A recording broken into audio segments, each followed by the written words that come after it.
Hey everyone, welcome back. This is Gank. I'm playing Neo Scavenger. We are continuing with our run. We have found some stuff. We're toting along 2 backpacks. We're not doing too bad.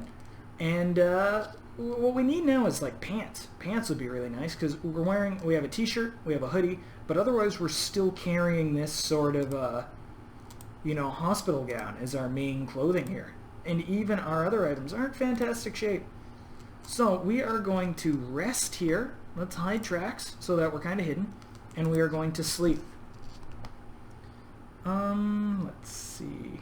None of this will actually aid our shelter, so I'm not going to worry about it. We had trouble falling asleep. We might as well have taken that insomnia perk at this point. Okay, we have a couple of places we can scavenge here. So we are going to add everything in. But before we check it, we're actually going to scavenge from the other building too, because it will add everything into one area when we look at it. Ta-da! Crowbar with a strap. So we actually have 2 crowbars now. This is really useful because the conditions on them aren't fantastic, but they're pretty good actually. Okay, we need more water bottles because I'm thinking what we'll do is we'll go collect a ton of water. Let's go here first. Let's have the fight. As the source of the distant sound finally comes into view, you stop in your tracks, unsure whether it's safe to continue. Ahead, you see a titanic warehouse, like one of those distribution centers from before the apocalypse. There is a dull roar of ethanol generators, combined with the occasional rev of unsuppressed exhaust from off-road vehicles. Figures seem to be milling around, a low extension on the right, and the occasional ATV arrives or departs without fanfare. You don't think you've been spotted yet. This is far out. This far out. Though with all the activity, it's hard to tell. Let's use the binoculars to have a look. Peering into the darkness, you see a bright sign reading Zomzoms, a place to eat, hanging over a giant garage door. It's fenced off behind tarp and barbed wire. Bright lights, welding arcs, and peculiar shadows can be seen in the fenced area, and more lights from within the warehouse. A semi-trailer attached to one of the loading bays acts as a makeshift gate and headway into the warehouse. Ragged-looking figures line up alongside the trailer, watched over by armed mercenaries. It looks more like a club than anything else, except for that tarp area. Then you see it, a truck on the other side, offloading prisoners or slaves of some sort. That doesn't bode well. But then again, people come and go freely everywhere else, and are entering voluntarily through the pedway. We are going to have a look. While in line, you feel a flutter of anxiety each time the line advances. With each step, you try to catch a glance of what's through the doorway in the trailer, but you still can't tell. Most of the people in line are ragtag looking, wearing mismatched clothes and stinking of sweat. Some confused, others bored. The guards are better, groomed by comparison, though you suspect they'd just as soon murder you for your clothes if you weren't being paid. Up a few wooden plank steps, you step inside the semi-trailer, and hollow sounds of a crowd echo down the narrow corridor from the warehouse. To your right is a chipboard and mesh booth where an attendant is collecting fees, weapons, and stamping people before they walk down the trailer into the warehouse. Stock or spectator? The attendant drones, looking disinterestedly past you. Huh? Never mind, she exhales, stamping your hand with a symbol and number, and nods to another grisly merc who checks you for weapons. You receive a chip for your confiscated items and are ushered down the trailer. You hear the man behind you answer spectator to the attendant before passing into a wall of sound inside the warehouse proper. So I'm pretty sure we just got stock. It got picked for us. So we're probably going to have to, fight our way out. Inside, it's 1 part super club, 1 part gladiator pit. A wall of sound assaults your ears as you cross the threshold. Part human cacophony? Part generator exhaust, mostly frenetic industrial music, and the smell of food and smoke. You can't hear it over the noise, but you can feel your stomach rumble at the smell of barbecue.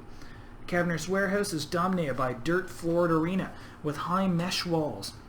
Spectators ring the pits on 3 sides, the 4th reserved for a large garage door leading outside into the tarp-fenced courtyard. Beyond the door, you catch the flash of welding arcs where it appears scrapyard robots are being prepped. And opposite the garage door, the thing you really care about right now, a wide booth with grills spewing sweet and spicy smoke into the rafters above.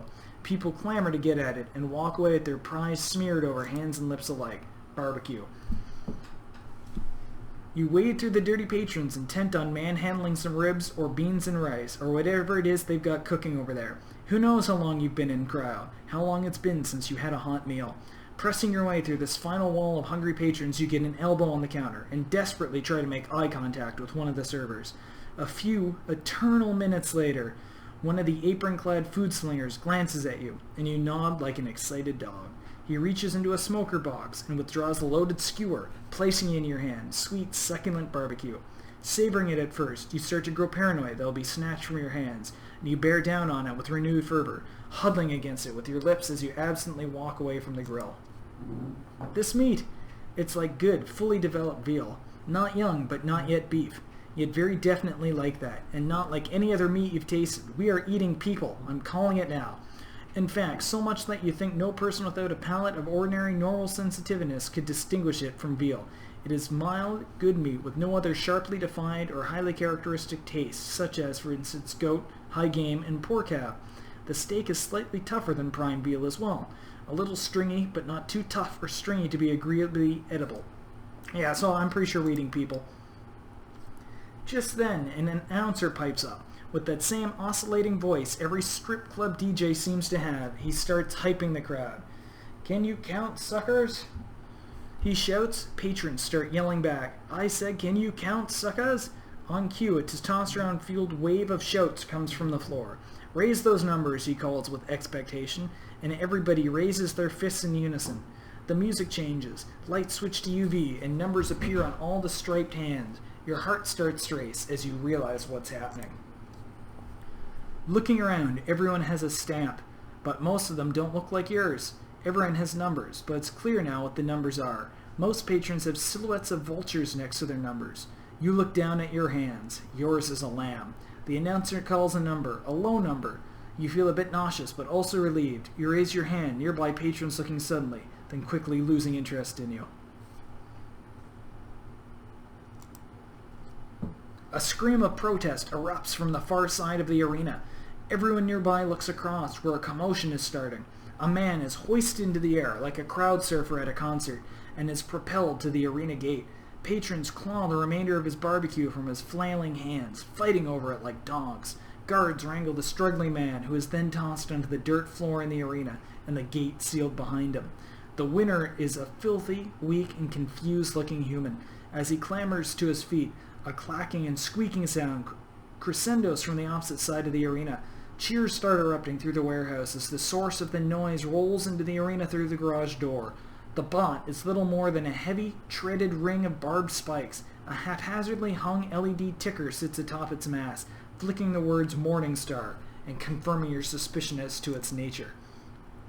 Without pausing, the bot starts closing in on the human who, to his credit, has given up rattling the gate and is now facing the more immediate danger. He starts circling left, leading the bot to one side of the pit, then dashes right as fast as he can, bypassing the bot. The move buys him a few seconds as the bot spins in place on its treads, but he ends up with the same situation on the reverse side of the arena.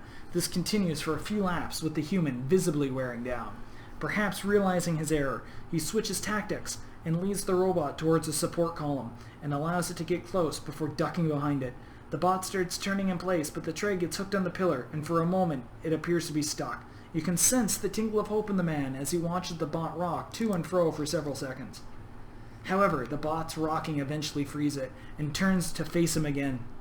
Crestfallen, the man returns to his original strategy of dodging the robot like a bullfighter, even more slowly each pass.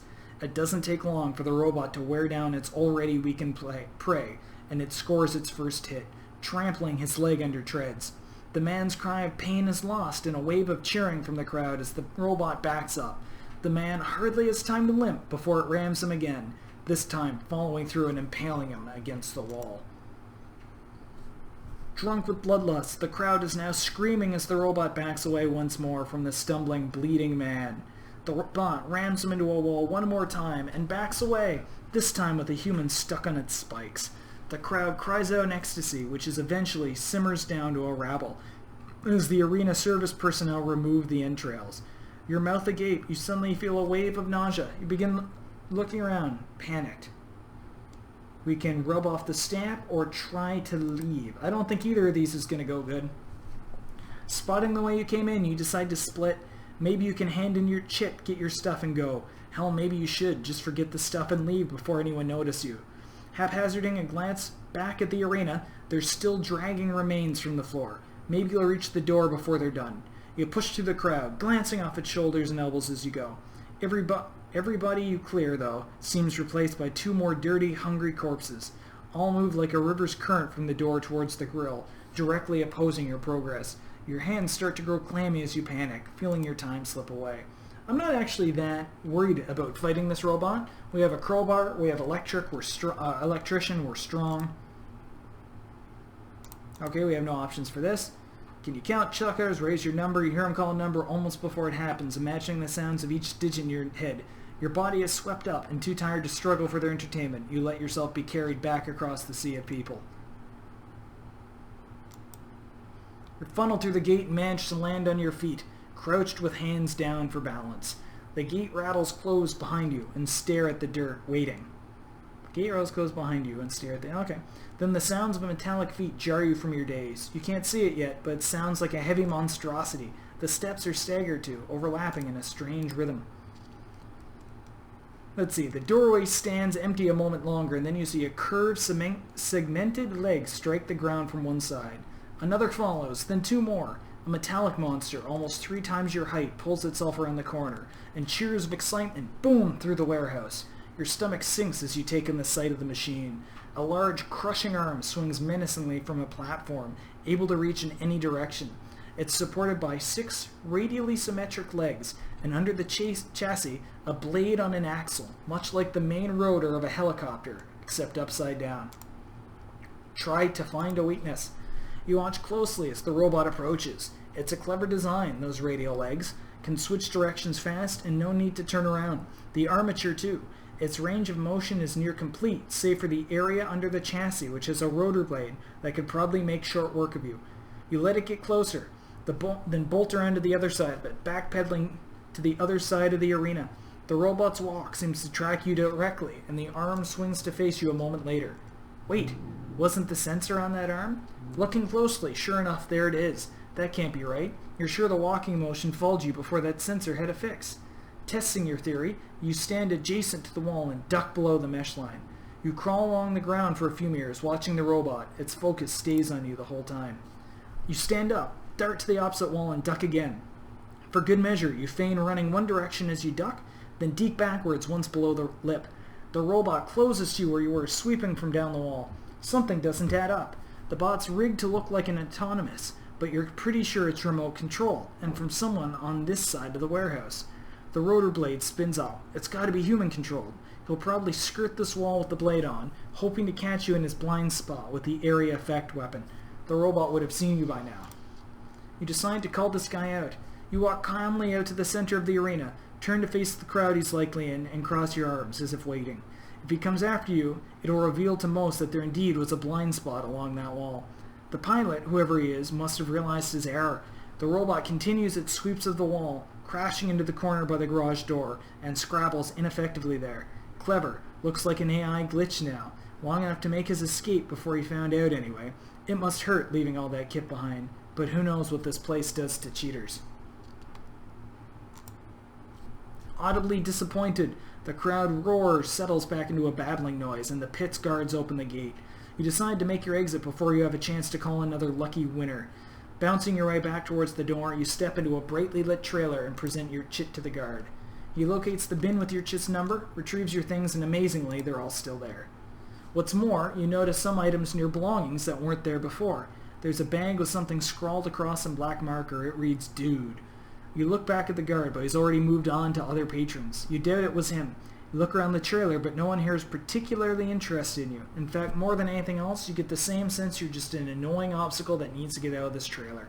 Grabbing the items in your things, you step back towards the stairs and step out into the air. So we didn't even get to fight it that much. I was looking forward to using our strength and our crowbar to try and beat it up. But that didn't happen. So let's empty this bag out. We don't need that, but we will take the other knife just in case. Can never have too many. And we're going to call this episode here. This has been Gankum playing Neo Scavenger, and I hope you're all having a fantastic time. If you enjoyed the video, please leave a like and subscribe, and I will see you next time.